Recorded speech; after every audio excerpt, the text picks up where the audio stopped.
because WordPress Business, we have a support version and we have a development version. Now, he will share about support. Please welcome Mr. Rupok.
Hello everyone. So we're enjoying the WordCamp, right? Okay, so I'm going to talk about support for a WordPress related business growth. I mean how you can grow your business by providing better support. So I'll start by thanking the organizers in this beautiful city. So give a big hand for them.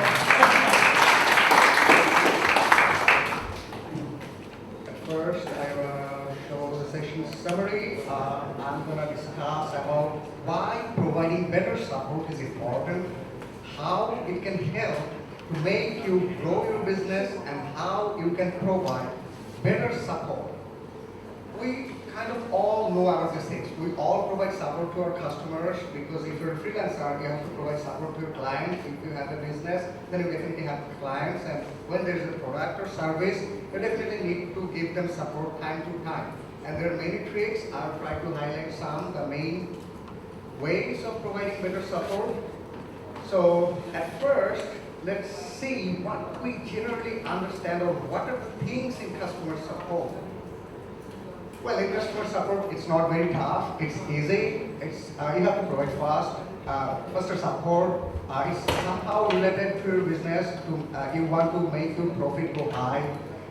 We'll be talking about technical stuff, and lots of other things are actually related to support. So let me get inside. Different types of customer support. Let me highlight a few because there are different types of support. You can provide support over the phone. You can provide support over live chat. You can provide support over email. You can provide support through forums, through social media. You can also allow screen sharing. You can create a rich knowledge base that will also help you in providing support to your customers. And obviously you can use any ticketing system. Now, before I totally get into this, I have a question. How can you solve all customer related problems in just 1 minute? Solving all customer problems in just 1 minute. Anyone? By listening to them? By listening to them, you can solve all the problems in 1 minute. Any other idea? Say sorry. Say sorry. Well, it will take some more time to say, okay, we're really sorry, that's why we're sorry. Any other ideas? You were really close. You were really close. And you really have. Yeah, but moving to a remote island. That's a really nice idea. My idea is delete them all. If you don't have any clients, you don't have to provide any support. But that's not what our target is, because if there is no customers, there is no money, there is no business, then we can definitely go to a remote island, grow our own firm. But as we are not planning to do that right now, so let's see how we can provide better support. So why better customer support is important? I have divided it in two parts, like from the company's perspective and from the customer's viewpoint. I mean, why customers think it's important and why companies think it should be important. From customer's viewpoint, they want to use your product with less effort. Definitely, nobody wants to buy a product and then spend hours trying to figure out how to make this work. You won't really be happy. For example, like you buy a TV from a store and then it doesn't turn on. And you're reading the manual for hours, you are clicking on all the buttons in the remote and it's not turning on. You don't want that. You want the manual. That's why all products comes with a manual. So you can easily find out how you can turn it on, how you can change the channels, how you can make the volume up and down and other stuff. So it's really important that we make it easy for them to use the product. If it's easier, they will love your product. Because you buy something and instantly you can start using it, you will love it. If you have to wait, they won't probably like it. They expect somebody to be there for them when they're in trouble. That's the same example. For example, like you buy a vehicle and you're having a problem, you need to go to office but the car is not starting. Now you're calling the car company and they're saying like, well, we will let you know in 8 hours from now if we will provide support or not. Will you be happy about that? Nobody's gonna be happy about it. But if they say, well, okay, we understand the situation, it's very urgent and we give it a high priority. Let me check right now if we have any available technician, and if we have, I will be sending him to your way right now. Then you will feel like, okay, the company cares about me. So they know, okay, if I buy the car from this company, they will be always there. If I'm in trouble or if I face any problem, so I won't be stuck, I can move on. They're always there. That's what customers want. Now, let's see from company's viewpoint, why support is important. Everybody wants to communicate with their customers. Now, if you have a bigger customer base, it's not really easy to talk to them always. Like if you send them an email like, hey, which of our product do you like most? You can't expect everyone will reply to you. And you can't expect everyone will be giving enough time to explain things like, okay, for this reason I like this feature, for this reason I don't like this feature. But when you are providing support, they want to spend time with you.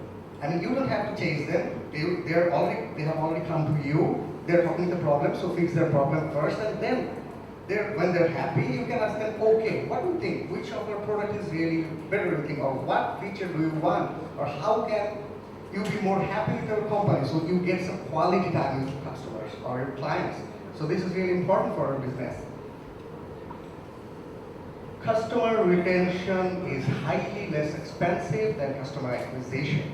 You have a couple of clients who are already paying you, so you can make them happy easily because they are continuously paying you because they have a trust in you already. If they didn't trust you, they wouldn't be paying you. Now, if you want to acquire new clients or new customers, then at first you have to earn their trust.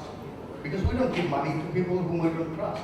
We give money to those people, only those people whom we trust. So you have to earn their trust, and for earning that, you have to work more, you have to advertise, you have to spend money, and lots of other stuff. So it's easier to retain the customers who are already there. And you can make the people stay with you by providing better support because they're already your customers, they're with you. With better support, you can keep them for longer. Existing customers are more likely to pay you than new customers. As I already said, trust issue is there. When a customer is already paying you for 6 months, it's more likely that he will continue. But if you acquire new customers, you don't know how much they trust you or if they really need your product. But the person who is already using your company products for 6 months, that means definitely your products are within his needs range, and what he needs that matches with your products. So it's easier, and customers who are already with you for a long time, they're more likely to pay rather than the new customers. So how you can make them happy? You can make your existing customers happy by providing better support. And there's more to discuss about this. I'm coming to this later. Customers will pay more for better customer service. For example, the same phone just a phone with same features, same specification, everything. One company says, okay, we'll provide support for 2 years. Anything happens to your phone, we'll replace it or we'll fix it. We'll provide fully support. Don't worry about it at all. Enjoy using it. And there's another company who says, okay, I'll be selling the product. You need to give me $5 less, but we won't provide any support. You buy it, you take it, then I don't know you. Normally, which one you will take? Will you buy a phone with no support at all, even though it's $5 less? Normally, you wouldn't do that, and that's how everyone thinks. So, if you can provide better support, then customers will pay you more.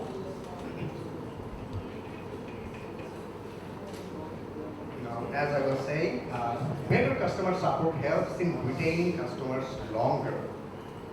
Today, you got a new customer. And if you can give him better support, then he will think like, okay, I got somebody at my back to support me, to help me in my problems. So chances are high that he will stay. But you get a new client, he comes to you and he finds out that, well, these people don't care about me at all. When I'm in trouble, I can't reach them. I have to struggle really hard to get a hold of them. So if you want to make your customers stay, you have to provide them better support.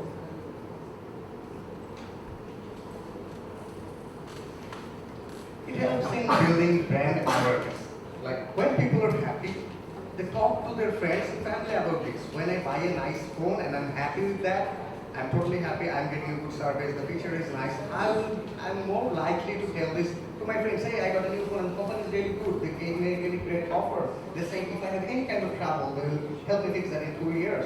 So people who are already your customers know about you, but the people around that customer will also know about you if you provide better support.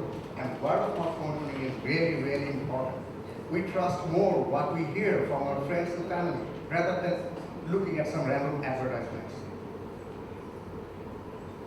That's what I just said. Word of mouth is one of the most powerful kind of advertisements. For example, I'm going in a car and I should see a billboard of a mobile company. They're saying like, okay, we have the best coverage, blah, blah, blah stuff. And then I asked my friend, hey, how's this company? Have you used it? He said like, okay, I have used it. I'm not totally happy about the coverage. Will you trust the billboard or will you trust your friend? You're going to trust your friend. So word of mouth promotion is a really very powerful type. And if you want your clients to say better things about you, you have to provide better support. Customer support is more important than price. As I said a couple of minutes ago, even if the price is a little bit higher, but if you can prove that you will provide better support and if your reputation is good, reputation becomes good when people talk good things about you. So it's all related. So customers are willing to pay more when they know that someone is at their back and they don't have any problem in using your services or products. So support is really important. Customer support helps in market research. Okay, when you are thinking of bringing a new product or service, you need to know what will go in the market and what people want, what people need. And for example, if you make rocket fuel in a country who doesn't have any rocket, that's not really a very good decision. You have to understand what this market needs. People who need to migrate their site, if you offer them optimization, it's not a proper way to communicate with them. Rather, try to find out what people need and how you can find out, you can talk to your customers because they're already paying you. So if you bring up a new product, you can ask them, well, what else do you think you need from our company? How we could do better? What more features you want? So they're already paying, they will tell you, okay, I think if you add this feature, I think your product will be better. And when you implement those features, they become more happy. Okay, the company listened to me. They gave my decisions a priority. So they become happy and they pay you more and your business grows.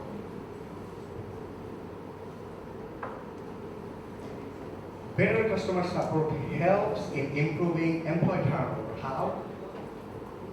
Suppose you're looking for a job. Now you have two offers. One from a big reputed company and one from a company they have never heard of. So how the big company grew big? Because they have a bigger client base, they have a good reputation, because probably they provide better support and the products are good. That's how a company grows and gets the good reputation. Obviously, you would like to work in the company which is more reputed. I mean, for example, you got an offer for a job in a company which is not very popular and people don't say very good things about the company, like their problems or blah blah other stuffs. You wouldn't probably consider getting a job in there. But if you get an offer from a company about which people say so many good things, like their products are awesome, their people are awesome, they always help us, they give us priority, they give us importance, you will probably be a part of that company because you feel proud when you are part of a reputed and a good and large company, which company people think it's a good company. That gives you some kind of pride in working in that company. It also helps in new partnership and other opportunities. For example, your product is for migration and now another company does have a product for backups. Now, if you have a good reputation, like in the market, people say like, okay, this company is really good, the product is good, their service is really good. When we have any problem, we get instant support. So other companies, if they are looking for something similar to your company, they will prefer your company because we are providing better support, so you are gaining more trust from the people. So there's a chance that your business will grow. So it's more likely that people will be interested here in partnership or other opportunities. They will look into you rather than in the companies who doesn't care about their customers. And when you provide better support, it makes your competition easier. For similar type of product in a certain market, if you can provide better support for the similar product, more likely people will come to you because all the products are the same task. So what people will find, okay, I need to migrate, okay, there are a couple of options. But this company has very good reputation for providing support. I mean, if I face any problem in migration, they are always there. I can get them instantly. So instead of other companies offering the same product, they'll be coming to you. So it makes the competition a little easier. Now, dissatisfied customers spread the word more than happy customers. A person coming to your company and he is not happy with your service or you didn't give him priority, he is sad about your company, he will tell almost like everyone he meets, hey, they are not good, I didn't get a better service from them, don't go to them. The amount of this negative marketing is really high because normally we talk to people, okay, I didn't have a good service with them, I really didn't like their service, so it's risky for a business. Probably that was a specific case, but for one bad customers, you were getting a bad reputation and probably you were losing some potential clients whom you could get paying you. So it's really important to provide better support to make people happy so they are not dissatisfied and they are not spreading bad words about their company so you can grow. Now let me show you some little statistics. I won't go much detail into that. Like with the statistics, I'll try to show why providing support is important or how the world is going. Right now, 62.7% companies provide support through Facebook. Facebook is a social network. It's not for providing support. It's for making friends, having fun. But why companies are providing support through social media and Facebook? Because it's important and they want to reach you out. Because they want to provide you support. If support was not important, they wouldn't come to social media to provide you support. And according to Dial America, I have the link in the slide. I will upload it and share it with you guys all later. LinkedIn has 8.5% share in social 8.5% companies try to provide support through LinkedIn. 10.2% people try to provide support through YouTube. And 18.6% companies try to provide support through Twitter. So these are the main social networks, and if providing support was not important, these companies wouldn't think about providing support in the social media. Social media is for socializing with people. They're coming to that to provide support because it's important and it's really important to make the business grow. According to Conversocial, support over Twitter increased 250% in 3 years. So if providing support wasn't important, why would it grow this much? Because companies are now understanding if you can provide better support, you can make people happy and you will be losing customers at the end of the day. So we can easily understand that providing support is a really important thing and we need to put some effort on that. Can you see the numbers? Okay. According to an article and study of Harvard Business School, in a case, a company increased 5% in customer retention and that earned them up to 95% more profit. That's a specific case, but that's how it can happen for your company too. According to them, if you can retain 5% of your customers, chances are there that you will get to a better position by growth in your business from 25% to 95%. So retaining customer is important and providing better support is a quick and easy way to make your customers stay with you. Now, how we can provide better support? It's an endless topic. There are no specific ways. There are lots of ways and you can always improvise yourself. There are lots of new things, but I'll try to show some key points. I mean, you should really keep these things in your mind when you are providing support.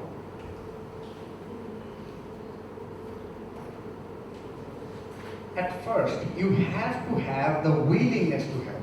If you are not willing to help, you can't help. Then you have to have patience. Because when some customer is in trouble, he's panicking, he wants it to get fixed like right now. So you have to be really patient and listen to them, what the problem is, what they want from you, and then understand what they're saying. At least try to understand what they're saying. If you don't understand what their problem is, you can provide better support. You have to listen to them. And then you have to identify exactly where the problem is. Because we are the technical person, but most of our clients, or maybe our clients, we can expect them to be a high-level developer, because if they could fix the problem by themselves, they would have done it by now. They wouldn't be paying you for support. So you have to identify, and you have to be very friendly. Like if you are rude to your customers, like if someone comes to you like, hey, my site is broken, you say like, why you broke your site? You can say it like that. You have to be friendly. You can blame them. It's not their fault. So you have to say, well, don't worry, we're here, we're your friends, don't worry at all, site can break, but let me help you. Just tell me what the problem is. Let me try to help you. Then he will calm down a little bit and he will eventually feel like, okay, I have a friend in that company, he is very much willing to help me. So now I can calm down a little bit, then he will be starting to speak and then you can eventually solve the problem for him. You have to explain things like, if you don't have support available right now, I mean, you have all your agents busy right now, you can tell him, ping us again in 4 hours period. You can't just say that. You can explain to him like, okay, I'm trying to get an agent for you right now. Let me see who is available, and if no one is available right now, you can explain, okay, all our agents are busy right now, so it might take a little time. We're really sorry for the delay, but we'll try to get back to you as soon as we can. So when we explain, they understand that, okay, they might be busy. I can be a little patient, so you can buy some time from them for fixing their trouble. Implement. Many times, you can tell your customers, okay, this is the way you can fix it. Here's the solution. But you can try to implement it for them. Not in all cases, but they're in a problem. So if you tell them, okay, let me try to fix this for you, and with his permission, take permission. You must take permission before changing anything in his site. Because I'll come to that later, there's a funny part about that. So ask to him, like, can I make some little changes in this part on your site? If he says yes, you can tell him, okay, you can you take a complete backup of your site so you can roll it back to the current state if anything goes wrong. He takes the backup, then with his permission, if you implement the solution in his site, he will be more happy. Rather than just giving him the solution, okay, follow this instruction and do it and your problem will be solved. Because he says that you were trying to help him more. You were implementing on behalf of them, so they feel relaxed, they feel it's easier to get support and they will be happier with you.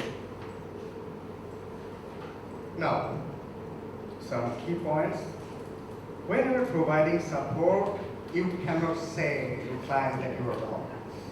There are two rules. The customer is always right. And if he's not always right, then read the rule number.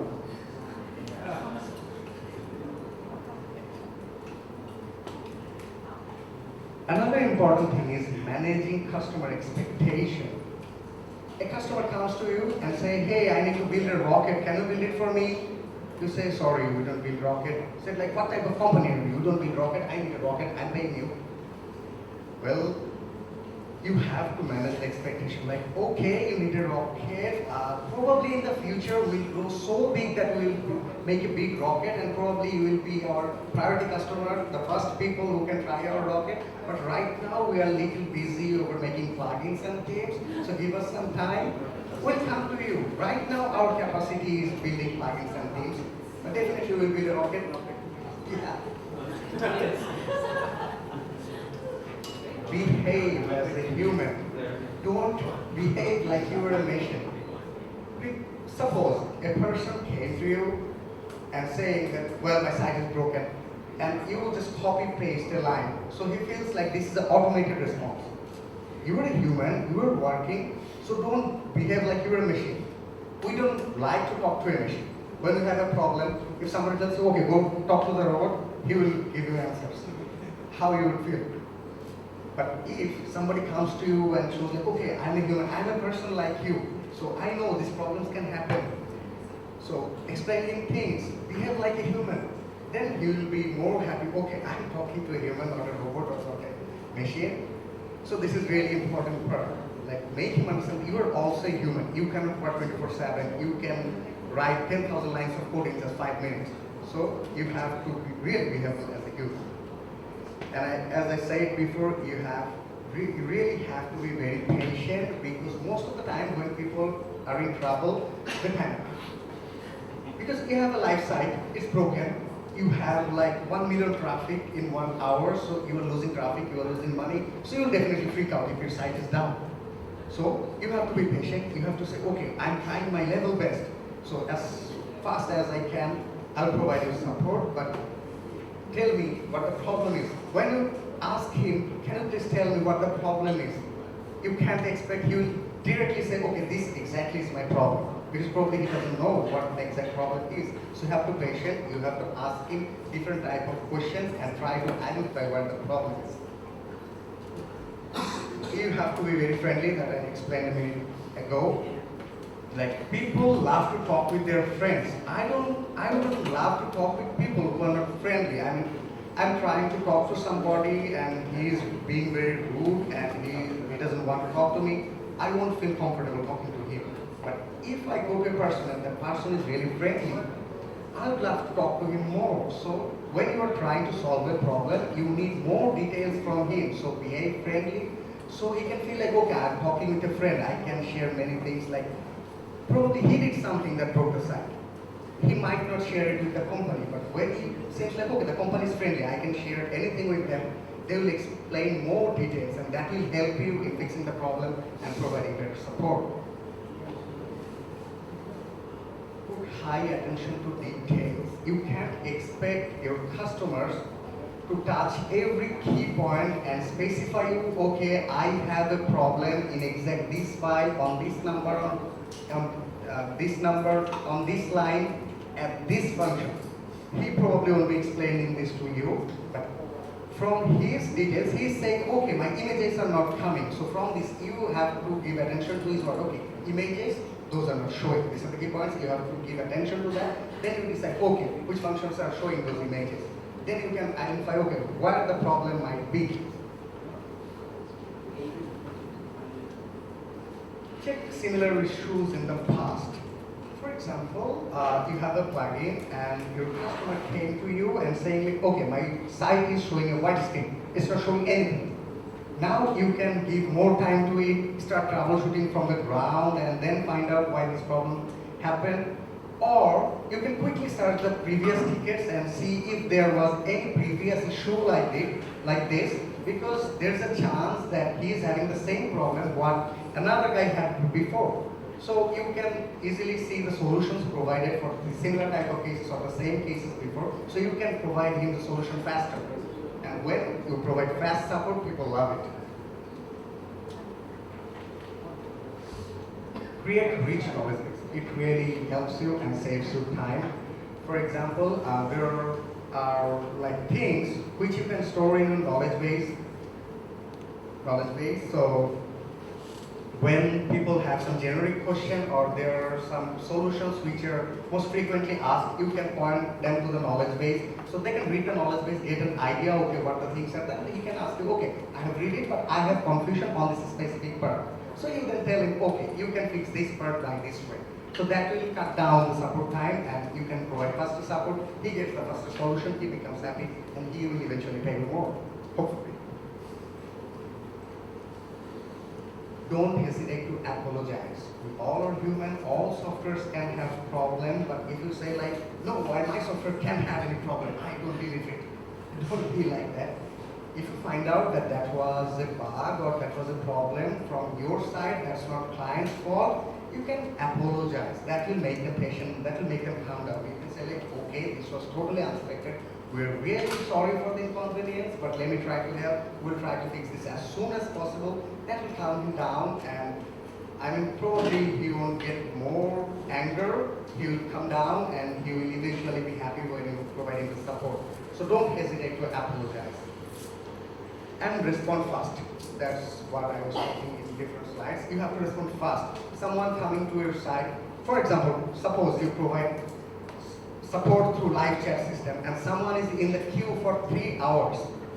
Any of you will stay in the chat queue for 3 hours? You won't. So what do you want when you have a problem? You want faster support. You mean as soon as possible the company should give you support and company should fix the problem. So try to cut down the waiting time, try to provide support as fast as you can. Empathy is very important. Your customer is having a problem and you are like cracking jokes to him, you are laughing without any reason, you won't feel good. So when he is in a problem, try to show that okay, you understand and you are not also feeling good about that, you are very serious about this issue and you are trying to help. So try to understand their emotion and go in that way.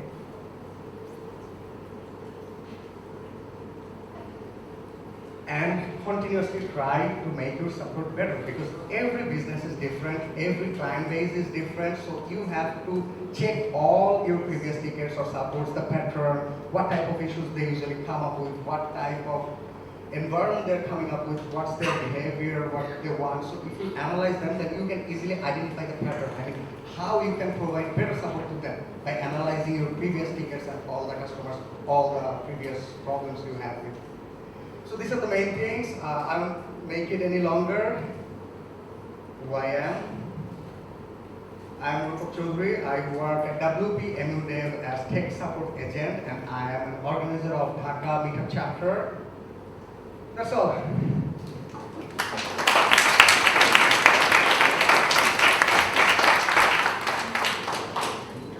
Any question? Yeah. Is it better to say that you've given too much support and that customer can't be accountable? Okay, that's a really very important point.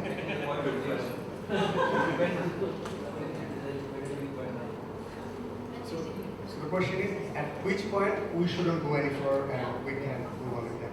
It happens. That's like people coming to you for a rocket. That's included in the word like managing the expectation from the very beginning, probably in the knowledge base, or you have to manage that their expectation and try to make them understand that this is your scope. For example, you don't provide custom development. You only fix your bugs. So if someone coming to you, not even using any of your plugins from different plugin, and he's coming to you and tell that I need a completely new feature in this plugin. That's not your plugin. You are not the person to develop. So now you can tell on his face that no, we don't provide support for other plugins. You actually don't provide support for other plugins, but you can say it like this. So, is like customer and user, like somebody who is a free user, like you say,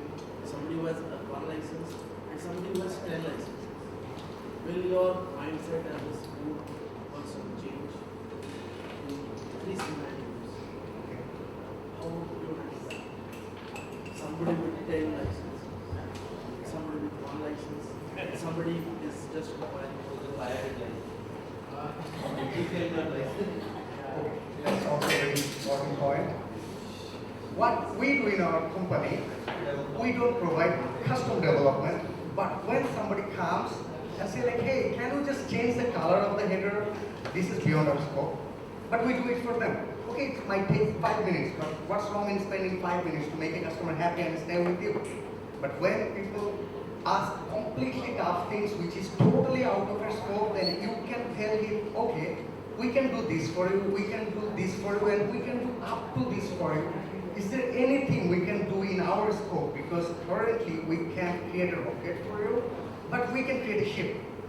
Would you like to have a ship? Probably you don't need it, but that's what I can do for you. So they will see like, okay, this guy is really trying, but it's totally beyond his scope.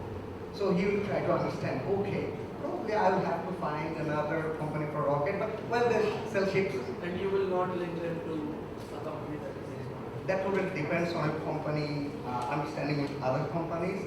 It's totally a company varies. For example, like if your company has affiliate with another company who provide customer support or who create rockets, you can easily divert the traffic to them. But if your company doesn't have relation to other companies, or if your company doesn't think like pointing to other companies, then that's a different scenario. Because if you don't have a strong agreement on all the stuff, it's kind of tricky. If you tell your customer, okay, go to this company, they will help you support. And if they fail, they will have a bad experience about you. They will That actually discounts the empathy part, because here the point comes in that I'll help you if you are an affiliate. I will help you. Somebody calls them and when they come out to order these, they sell shoes, but they help them order. So that way, Even if you are selling like sandwiches or burgers, okay, you really want pizza, okay, this is from where I was. yeah, this is I'm where not related to that. So affiliation discounts the empathy. It is, you know what, you're not my customer and I don't know the business.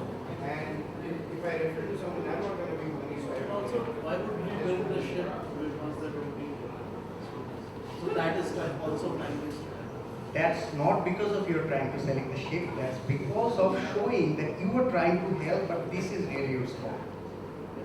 That's what I was trying to say.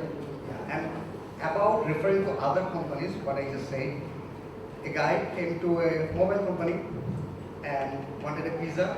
So that company ordered a pizza and gave it to him. that normally doesn't happen. Any humans are irrational. I agree with that. Yeah, that normally happens, but sometimes you can do that. That's what I just said. If somebody comes to us for a little custom development, like I need to change the color of the header, or I need to make this image smaller, that's not really our task and that's totally beyond our scope, but still we do that sometimes. So you have to understand how to make them happy and how you can show that you are trying to help. Maybe you can, but you have to show that you are trying, you are willing to help. That will make them happy. If you just be nice, you might do it, but like, Yeah. Yeah, if the user is there. So, did they answer the question or you got the answer? You got the answer? Oh, Oh, okay. So at what point we should tell them that we cannot go anymore? That totally depends on your company. You should have a guideline at the very beginning if you want to be very professional. Okay, this is our limit, this is our radius. We might take one step beyond our border, but we cannot run long. well, even if they're all in your space all the time, Yeah. but they come to you 3 times a day for a year, like, at what point are you gonna say like, okay, we can't make you happy, even if it's in your space? For our cases, asking to change color every day. yeah, we have that. This is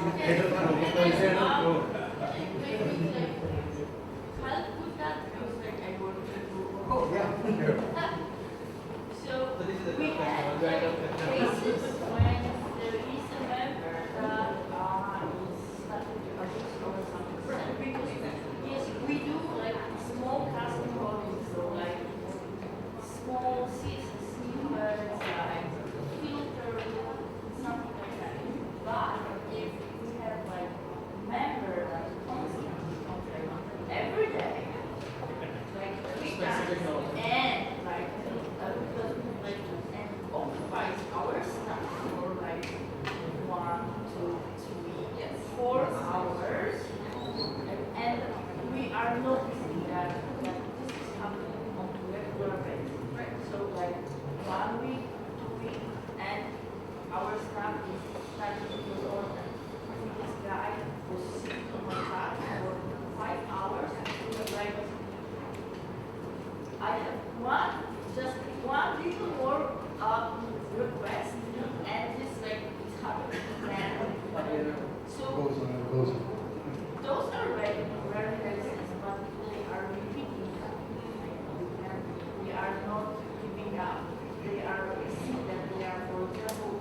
think we can have a more time when it comes to the discussion. Yeah, please. Real quick, I did find something that worked with me with that.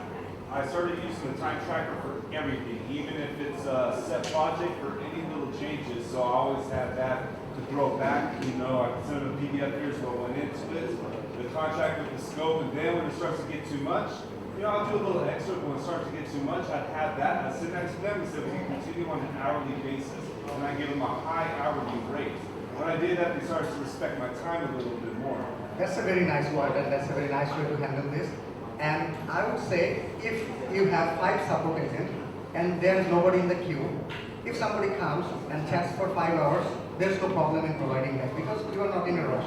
When you are in a rush and everyone is occupying you for like 7 to 8 hours every day, then at what point you might think, okay, we have to get rid of him, or this customer is not that worthy enough. I mean, in that 8 hours, you could have probably started with more. So it totally depends on the situation, if you're free or if you're busy, how long is occupying your time. It's a case-based scenario, I think. You have to think it customer by customer. You can put a direct guideline on that. Okay, any more questions? My time's up. Yeah, sure. Yeah, one last question. First of all, fantastic. Sorry. Sorry, one last question. Fantastic presentation. Thank you. Totally loved it. It's really. Aren't you afraid? You mentioned earlier when a customer has an issue that in some cases you reach out and you actually fix it on behalf of the customer after you got permission. Yeah. Aren't you afraid by doing that you educate customers that are depending on you or that think, oh, great, I reach out to these folks and they're going to fix it for me. So wouldn't it be better to flip it around and say, hey, I'm happy to show you how you can do it to get them more independent from you? Well, that's an important question, but again, this is not a standard guideline. It differs from companies to companies. For example, if your car company comes to you and say, hey, take a day, I will teach you how the whole car engineering is working, you will probably say, please do it for me. I don't want to get into that. But well, if it's something really simple, because if your customer is not that much technically advanced, you can make him learn JavaScript in a chat session or in support. But if it's like simple CSS, you can tell him, okay, go to customize an additional CSS, put these lines on there. So he learns, okay, I can do that. In case it depends, so these lines are not for all the companies or all the scenarios, but when you are doing it on behalf of them, they feel happy, obviously. And sometimes people ask, okay, can you tell me what you did? Then you can obviously explain, okay, I did this in there, this resulted in this. So did you get your answer? Oh, yeah. So thank you, I'm going to here. Thank you.